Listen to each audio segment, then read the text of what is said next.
స్వతంత్ర సమరయోధుడు సుభాష్ చంద్రబోస్ జీవిత చరిత్రను భావితరాల వారికి కూడా తెలియజేయాల్సిన బాధ్యత నేటి తరం వారిపై ఉందని చింతలపూడి ఎమ్మెల్యే సొంగ రోషన్ కుమార్ తెలియజేశారు.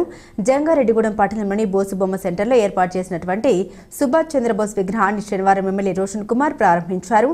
అదేవిధంగా కూటమి పార్టీల నాయకులతో కలిసి బోస్ విగ్రహానికి ఎమ్మెల్యే పూలమాల వేసి నివాళులర్పించారు. ఈ సందర్భంగా ఆయన మీడియాతో మాట్లాడారు. పట్టణంలోని బోసు బొమ్మను పాత స్థానంలోకి మార్చాలని ఎన్నికల సమయంలో స్థానిక నేతల్ని తను కోరానన్నారు.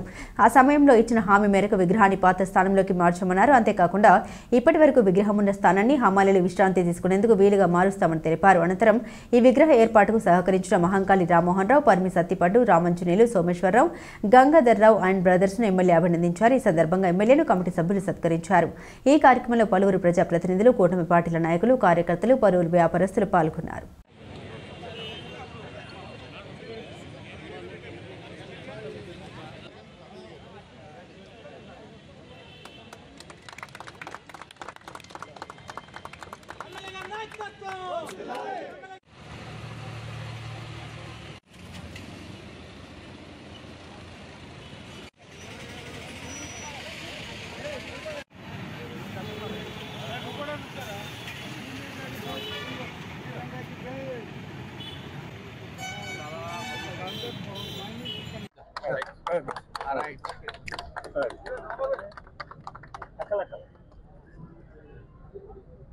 మరి ఎలక్షన్ క్యాంపెయినింగ్ సమయంలో మరి జంగారెడ్డిగూడెం టౌన్ సంబంధించిన మరి పెద్దలు మరి వారి రిక్వెస్ట్ మేరకు బోస్ బొమ్మ విగ్రహాన్ని మరి ఇంతకుముందు పిలువబడిన బోస్ బొమ్మ సెంటర్లో పెట్టాలని వారు రిక్వెస్ట్ చేసినప్పుడు తప్పకుండా దాన్ని కన్సిడర్ చేసి మరి దాన్ని పెట్టిస్తామని చెప్పడం జరిగింది.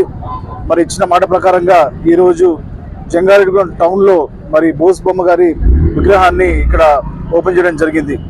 మరి అందరికీ తెలుసు, నేతాజీ సుభాష్ చంద్రబోస్ గారు ఒక స్వాతంత్ర సమరయోధుడు, అలాగే తెల్లదొరల గుండెల్లో మరి రైలు పరిగెత్తించిన వ్యక్తి, తూటాకి భయపడకుండా మరి ఎదురెళ్ళి స్వాతంత్రం కోసం మరి పోరాడిన వ్యక్తి, మరి తను వివాహం కూడా చేసుకోకుండా తన జీవితాన్ని అంతా కూడా త్యాగం చేసి స్వాతంత్రం కోసం మరి సమాజం కోసం ఎంతో మరి మేలు చేసిన వ్యక్తి. మరి అంత మహనీయుడు విగ్రహాన్ని నా చేతుల మీదుగా ఇక్కడ ఆవిష్కరించడం నేను చాలా అదృష్టంగా భావిస్తున్నాను. మరి నేతాజీ సుభాష్ చంద్రబోస్ గారు తరతరాలకు మరి గుర్తుండిపోయేలాగా మనము మన పిల్లలకి మరి చెప్పాలి. అలాగే వారు ఒక కులానికే కాకుండా మొత్తం దేశానికే ఒక మహా వ్యక్తి. అలాగే మనందరం కూడా ఫాలో అవ్వాల్సిన మహనీయుడు నేతాజీ సుభాష్ చంద్రబోస్ గారు. అలాగే మరి విగ్రహ దాతలు ఎవరైతే ఉన్నారో వారందరూ కూడా మనస్ఫూర్తిగా అభినందిస్తున్నాను.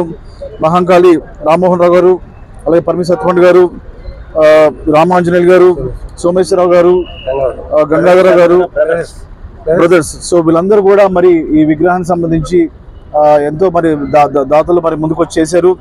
విగ్రహం కూడా చాలా బాగుంది, సెంటర్లో ఉంది, చాలా కలకలాడుతూ ఉంది టౌన్ కూడా ఇప్పుడు.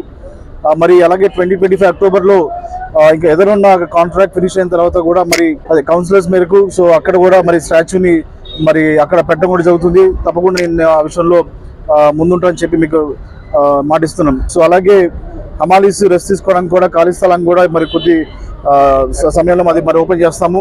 మరి ఇంత మంచి కార్యక్రమాలు చేస్తున్న